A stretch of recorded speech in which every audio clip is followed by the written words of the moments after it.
this industry is being created from zero. 4 years ago, it was called cold fusion and impossible.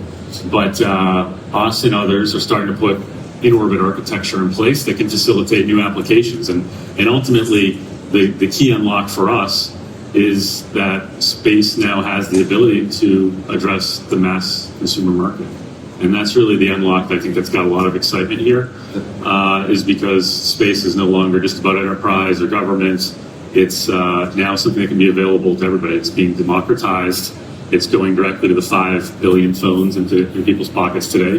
And that's a big deal. And I think as we get closer and closer to real consumer plans that can be used by all of us, not just those with a security clearance, I think that's a big deal.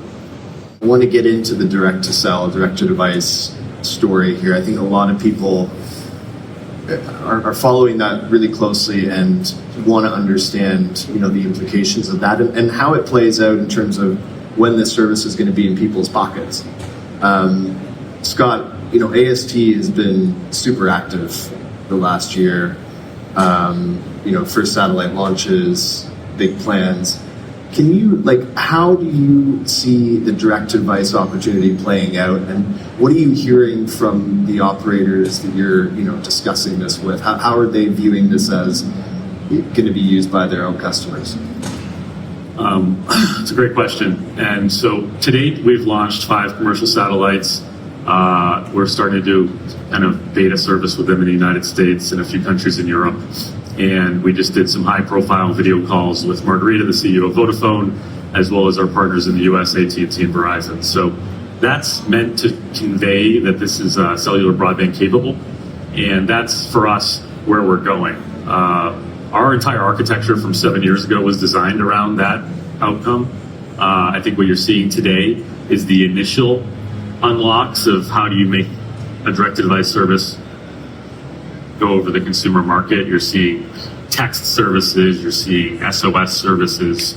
And as we start to go to market with initial services late this year, and then with more robust services in 2026, this is something that we're going to be coming with the whole cellular native package. This is not, for us at least, this is designed to work with the RAN of the customers. This is designed to work with mobile network operators broadly across all of their applications.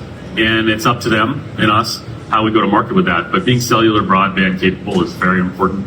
We feel that that's how you deliver more value to the 5 billion plus users of cellular today. And then ultimately, in partnering with the operators, how we capture some of that value.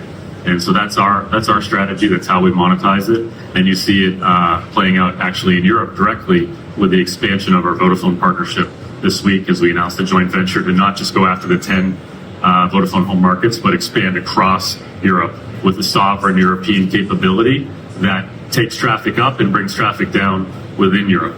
So when we started this about 8 years ago, there were some preconditions. You can't change the device, and you have to work, and you have to find spectrum. And so since then, there's been a lot of evolutions in the marketplace that we've taken advantage of. But still, our core strategy is don't change the device and leverage spectrum. And so we can do this because we have the largest satellites in low Earth orbit today.